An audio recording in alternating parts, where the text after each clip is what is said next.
Hey guys, this is Craig, and I'm going to give you another vlog today. And this is about the Confederate camps in Dumfries. And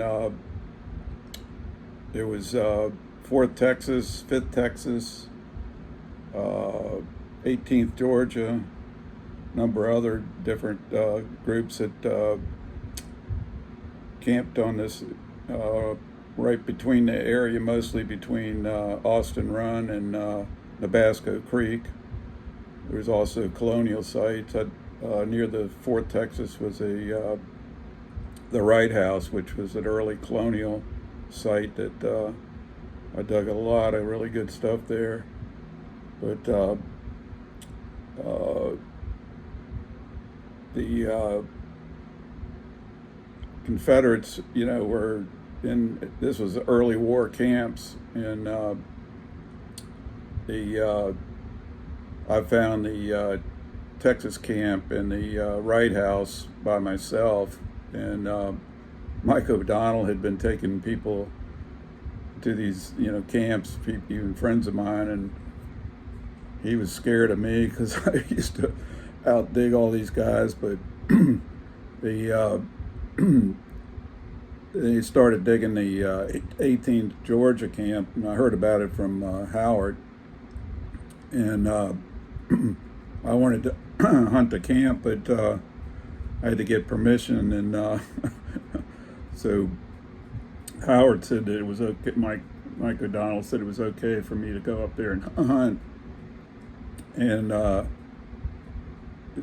all he knew, he said, I don't know where the camp is, but it was near this cul-de-sac, and so I drove up there and found the cul-de-sac, and so I saw a path going down toward the creek, so I started walking down there, and I looked over. I was looking over toward the east from the ridge, and I looked down and I could see hut sites. And when I got closer, I noticed that almost all the hut sites have been dug up, and it was weird. There was no dig holes in between. They were just all around the hut sites. So I had the Minelab Explorer XS with the Tone ID back then, and also used a Nautilus, but I liked the Explorer better. And anyway, I started walking between the hut sites, and I just dug bullet after bullet after bullet, and it was mostly 69 caliber round balls. It was called buck and ball, and they had 3 little buckshots, and they were just everywhere. And so I thought, man, this place is kind of loaded. And after I dug a while, I decided to go look around, explore, and I walked down toward the creek, and I found a house site. I learned later that this guy was I believe, a farmer, and he had left to visit neighbors or something, and when he came back, his house had been taken apart, and they used the parts for him. The soldiers used the parts to make their own hut sites, so he wasn't real happy. But when I was down there, I dug a Georgia button, and probably over the next year, I dug close to, I think, close to about 25 of those buttons, and then I got, I think, a couple South Carolinas. Might have even gotten to North Carolina. I can't remember, but I'll look at my box. I got a whole box of stuff from that site. All right, guys. This is out of Howard Crouch's book, and you see over here to the right, it says Telegraph Road, and then there's the 18th Georgia and the 4th Texas, right across from each other. 5th Texas, Cockpit Battery on the Potomac. There was a 1st Tennessee down near this other creek on the other side of Austin Run. And says there was probable Mississippi camps on up further.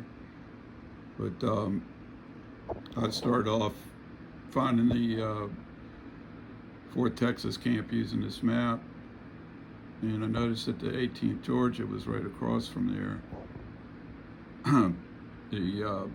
I used to park along the road that went along Nabasco Creek, and then I'd walk up this really steep hill, and when I got to the top, that was where, if you look to the west, there was the Wright House up on a hill, which was a colonial house, and then to the right, to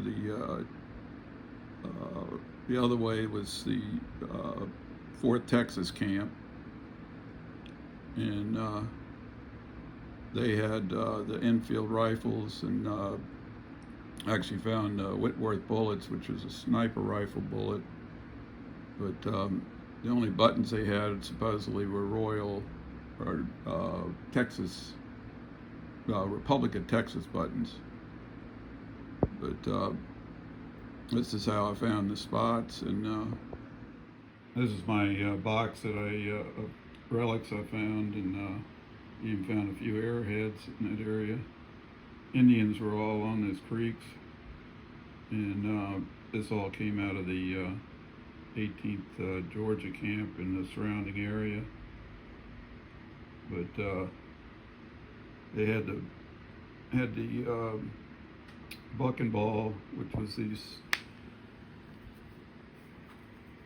69 caliber round balls, and then they had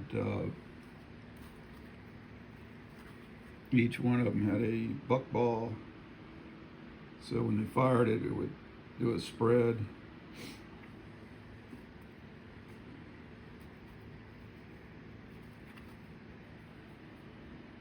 There's another one.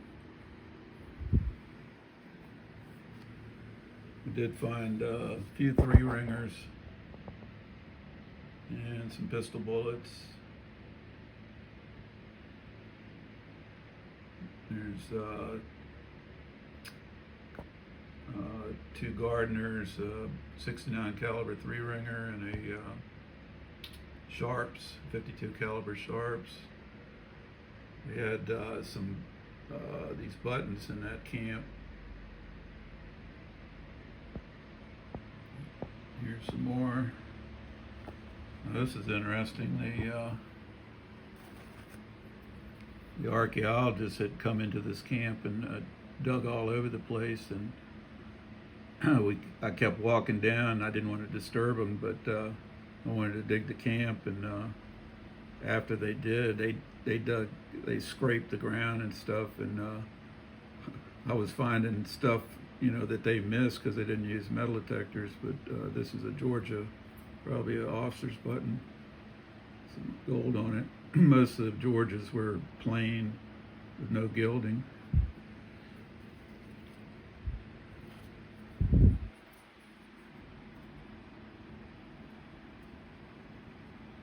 This one right here is a South Carolina.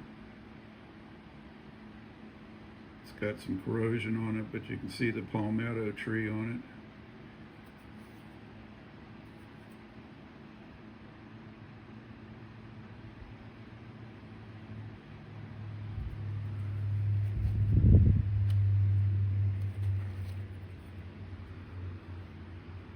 Here's a coat size Georgia coat, and I've got a whole bunch more, but they're somewhere else in my collection. I haven't seen them yet, but I dug a number of these. I got at least 15 or 20 of them, I think.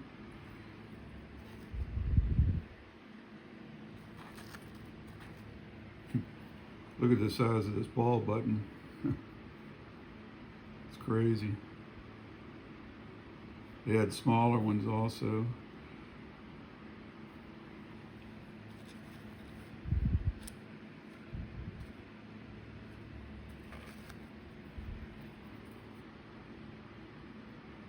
There's an Eagle A. Some of the Confederates would have the eagle, had the buttons with the, they would wear like the buttons with the letters on them.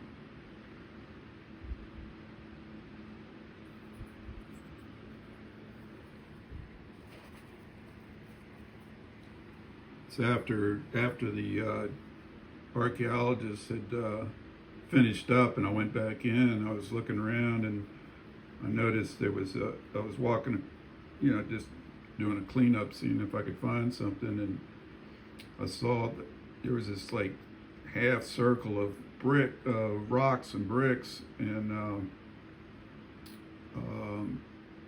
I right on the edge of the hole, I got what these are handmade company letters, and all I got were D's and I's. But after I think I dug one D, maybe one I, and I came back the next day and dug the whole pit out and got the rest of these. Some of them are down as deep as about 2.5 feet. But I'm not sure what kind of button that is. Almost looks like a state button with the maybe a North Carolina. I don't know. Tell me what you think, guys.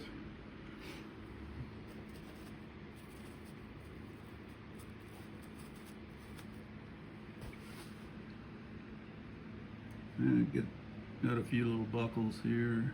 That one might be colonial, or there was a colonial site nearby, and I found a beautiful 1723 2 real that was like in mint condition.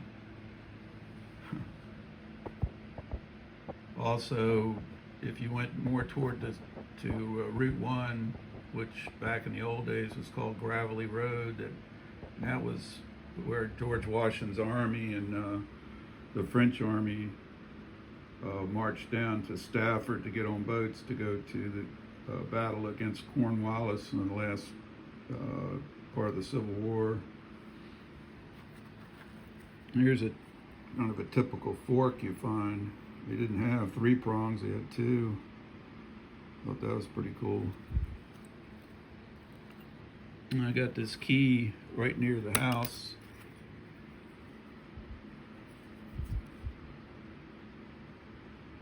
Probably belonged to the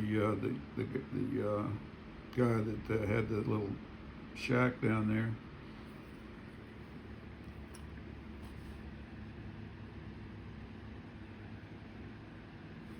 Here's a pocket knife I found.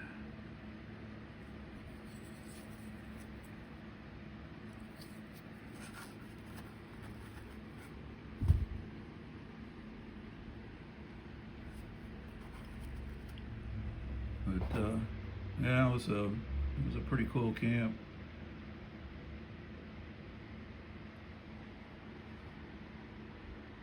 I especially like these company letters because they were handmade by the soldier. All right, guys, let me know what you think, and give me some comments, and please give me some subscribers. I'm trying to get to 5,000. All right, guys, take care and have happy hunting.